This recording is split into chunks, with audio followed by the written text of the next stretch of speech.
Thank you, Mr. Chairman. I really think this is one of the better hearings that we've had, the straightforward responses, and I appreciate that very much. And your comment about language, I'm going to get that for the record and use that later on. I just wrote it down. Oh, you did? All right. That was a good one, General. I think we pretty much have decided on this 20%, getting back to Iran now, that it's something that's either achieved or is being achieved as we talk. And General Burgess, you said we have the scientific, technical, and industrial capabilities of producing a weapon, but we didn't really talk about when. When is the big issue? I remember what Secretary Panetta said just the other day about, and we've repeated that several times, several of the questioners have, and I think that's consistent. That's consistent back in the debate where we had a difference of opinion as to whether or not we should continue with the ground-based interceptor in Poland.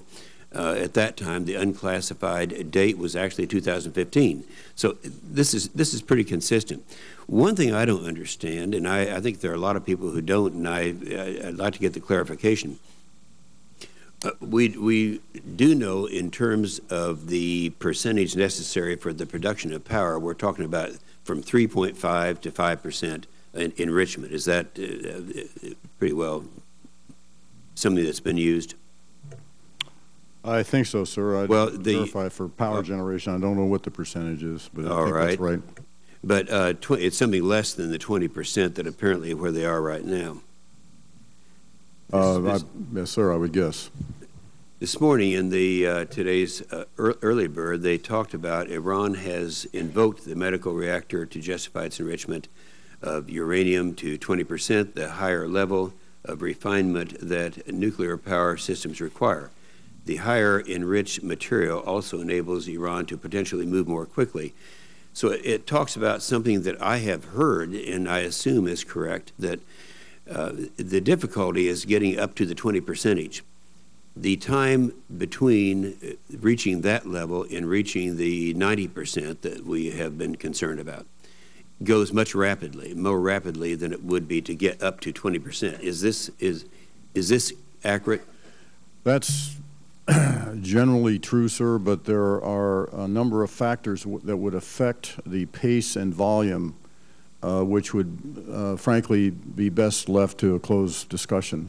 I'd be happy to do that with you. Yeah, sure. Well, that's good, but I have heard this. These are things that we assume, we've talked about, and my concern has been when we do end up getting to that point.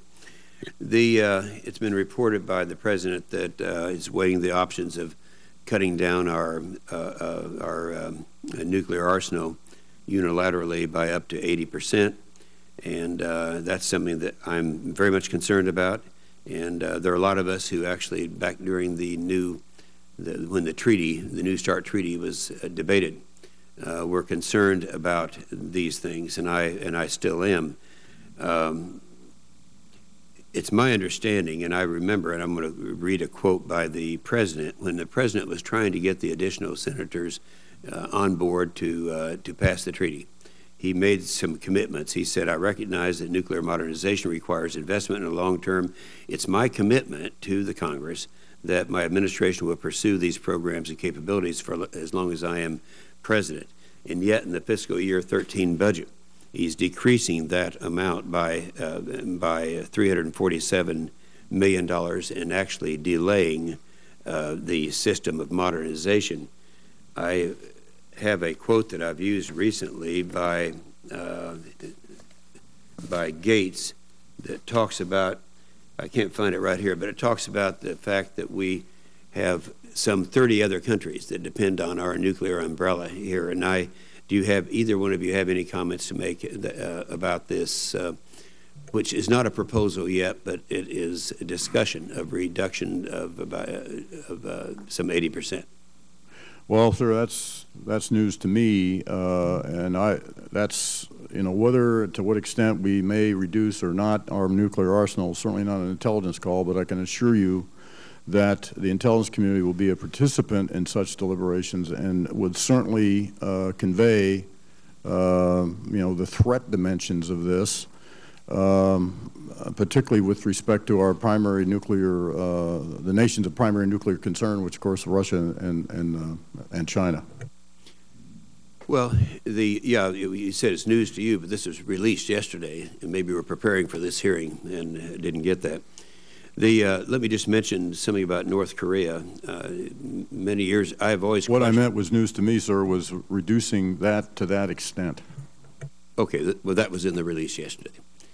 In the area of North Korea, I've always been concerned about the accuracy of our intelligence there, and I've told the story of going back to 1998 when I made the request as to when North Korea would have the capability.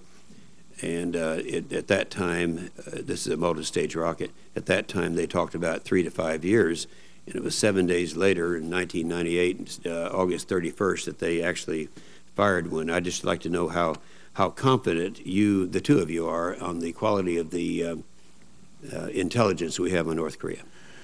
So I followed North Korea for a long time. I served as the Director of Intelligence of the U.S. Forces Korea in the 80s, and I will tell you that North Korea is one of the toughest intelligence targets we have and has long been. A very, very secretive society, very controlled society. And there is ambiguity about our insight into North Korea nuclear capabilities and their intentions. And there are some promising developments which I'd be happy to discuss with you in closed session with respect to